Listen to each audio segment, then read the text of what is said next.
Anabi ní kèfèrí máa kínu Ọlọ́hun ò kí. Anabi ní ó dá sàṣàlátù fẹ́mi Anabi kọ́ dáhùn Ọlọ́hun gbà Ọlọ́hun ò ṣe. Anabi wá sọ fún kèfèrí ó ní bí wọ́n bá kọ̀ tó lọ sàṣàlátù fún mi igi tí ń bẹ lọ́kàn gbogbo gbà ni wọ́n ń sàṣàlátù. Kèfèrí wá ń bi Anabi pé ní ṣé n tó sọ yẹn òótọ́ ni Anabi níbẹ̀ ni. Dárúkọ mi fún igi mẹni tí ń jà Anabi Muhammad. Kèfèrí yẹn wá lọ síbi igi ìgbà ó fẹ́ lọ rẹ́ mọ́ Anabi ṣeré ó wá déwájú igi ó ní ìjọ mẹni tó ń jà Anabi ìwọ igi tójó yìí. Kèfèrí ni ó lọ rẹ́ bá igi ó wá dárúkọ Anabi fún igi ó ní arákùnrin tó dún òun ó ń pè ẹ́ ní kété tí igi gbọ́ ipe wọ́n dárúkọ Anabi. Kèfèrí yìí ò bìlífù ẹ̀ igi kò dìde lẹ́ẹ̀kan náà ni igi ó wú tégbòtégbò igi wá ń lọ rẹ́ rìn bá Anabi Muhammad lẹ́sẹ̀ kan náà kèfèrí náà ní ashhadu an la ilaha illallah mo gbà sílámù. Wọ́n tó ń lórúkọ Anabi fi dẹ́ṣẹ̀ ó kú ọkọ̀ ọlọ́njọ́ ìgbéga kìyàmá. Mọ́láyà salli wa sallim daiman abadan ala habibika khairil khalqi kullihim. Assalamu alaikum warahmatullah. Ẹ rí pé àwọn eléyìí ọmọ pàtàkì Anabi gan pẹ̀lú ẹ lè fẹ́ pa Anabi ní ẹ̀dẹ́ padà ń tàbùkù Anabi. Tá a bá wí bẹ́ẹ̀ láwọn onísùnà wọn lò làákàyè ẹ̀gẹ́ ńlẹ̀ lò làákàyè báyìí nísìn kí ló fà kó ń ṣe bú ó dàbí ebu ni ọ̀rọ̀ ló wà ńlẹ̀ ọ̀rọ̀ ló ṣe kí ni o ló kó mo rò wá ìtọ́fà rè o ẹ̀wọ̀n kan Anabi pàdé ẹnìkan ẹni wọ́n ṣe mùsùlùmí tẹ́lẹ̀tẹ́lẹ̀ nǹkan àkọ́kọ́ tọ́kọ́ fi lọ ni pé ní sàṣàlátù fún mi ṣé ìyá sàṣàlátù ń jà Anabi ni ti ṣe ìyá sàṣàlátù ń jà Anabi ni ọ̀dà ìyá sàṣàlátù ọ̀jẹ́ kí wọ́n ní tọrọ fún ọ̀dà kò sí pé ìyá sàṣàlátù ń jà Anabi ọ̀fẹ́ kẹ́ni wọ́n sọ oríire ni àkọ́kọ́ oríire tá Anabi ó pèpè sí táwọn Anabi tó ṣọ́jọ́ pé sí náà ni kí ni o ani ibudullaha wajtanibu taghut ẹ̀sìn lọ́hun ẹ̀dẹ̀ jìnà sí gbogbo tán mọ́ sí ìtọ́tọ̀ sí Allah subhanahu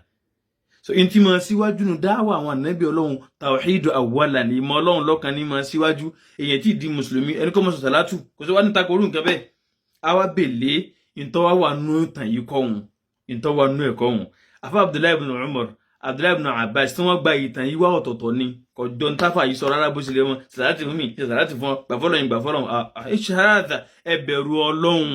ẹ máa lò làákà ìtẹ́ẹ̀bà máa sọ̀rọ̀ ẹ sì máa pàtàn náà bó ló ṣe wà ń bẹ̀ nínú sọ́nù dárì mi ọ wà ń bẹ̀ Ibn Hibban náà gbà wà nù Sahihu wọn bàbá Albani sọ pé hadith ní Sahihu ní kí ló fà ọlọ́ Anabi Abdullahi ibn Umar ọlọ́ Anabi dọ́kan wò ó ń tirafa àwọn wá pẹ̀lú rẹ̀ ọ wá dádúgbò kan lárúbáwò òkò kan ń bọ̀ wá nígbà tó súnmọ́ Anabi ní wá níbo ló ń lọ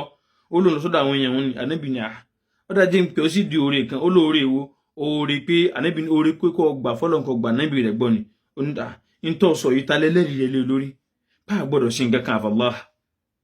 talẹ́lẹ́rìí rẹ̀ pé o Muhammad òjíṣẹ́ Ọlọ́run ni Anabi ní ọ̀dà ṣé tí n bá pe igi sálámà ní wọ́n sọ gbà tó bá jẹ́rìí ńkọ́ ó ní kó pè wá Anabi sì pé igi náà bí ìgbà tí n bá tírèsì gbòǹgbò rẹ̀ tó wà lójú ibi tá Anabi wà ló fi wá bá Anabi ó sì jẹ́rìí lẹ́ẹ̀mẹ́ta ó sì padà lárúbáwọ̀ ni òun gba ìsìlámù òun wá ń padà lé padà òun jíṣẹ́ fáwọn èèyàn tán bá tẹ̀lé òun kó wọn wá bá wà Nábì tán bá sì wá òun nìkan wà wọn àwọn ṣe kíni wọn àwọn pẹ̀lú wà Nábì ẹlẹ́ẹ̀kejì òun náà lè tí àfa wa Hakimu Naysaburi tán gbà wà nù Mustadrak wọn bẹ́ẹ̀ ni àfa Ibn Hibban náà làwọn náà gbà wà nù Sahihu wọn lẹ́ǹkan sí lọ́dọ̀ àfa Abdullahi ibn Abbas radiyallahu anhuma wa ardahuma ó ní pé lárúbáwá ọkọ̀ kan lọ́wọ́ bá Nábì pé Nábì bima a'rif annaka nabiyyun bóun ó sì mọ̀ pé Anabi Ọlọ́run ni Anabi ni ṣé tí n bá pe ọwọ́ ogi làbídùn ni wá tó bá wá jẹ́rìí sọ́gbà olóhùn ọgbà ó sì wá lóòótọ́ igi ni wá bá Anabi ó sì padà lárúbáwá wọn sì gba Islam kò jù bẹ́ẹ̀ lọ gbogbo ìtẹ́ fi kún yóò sí ń bẹ̀ so lọ́wọ́ gbẹ̀yìn Yayi TV àwọn ọmọ rí i pé onímọ̀ àbí àfáà níyìn ní tó bá fẹsẹ̀ múlẹ̀ nínú ẹ̀sìn tí ò ní bú Islam ni ẹ máa pa èyí tó bá ti fẹsẹ̀ múlẹ̀ ní ẹ sọ lọ́nà àgbà tẹ́ ẹ bá fi ronú tẹ́ ẹ bá ti bá ń tọ́ bá tọ́lọ́n tà Anabi rẹ̀ lọ́bẹ̀ ṣẹ̀dẹ̀ mọ́ ṣubú náà rèé ẹ wo tẹ́yìn náà gbé àgbẹ̀ lórí péjì yín wọ́n wà ní Anabi wọn gan iṣẹ́ ìwé tó mọ̀ sàlátù fún ni àwọn tó gbà fún wọn ò ṣe wal iyadhu billah ẹnìkan sàlátù fún Anabi àwọn sàhábà rẹ̀ nìkan sì lè bá wọn ìyà sàlátù ọjà Anabi wa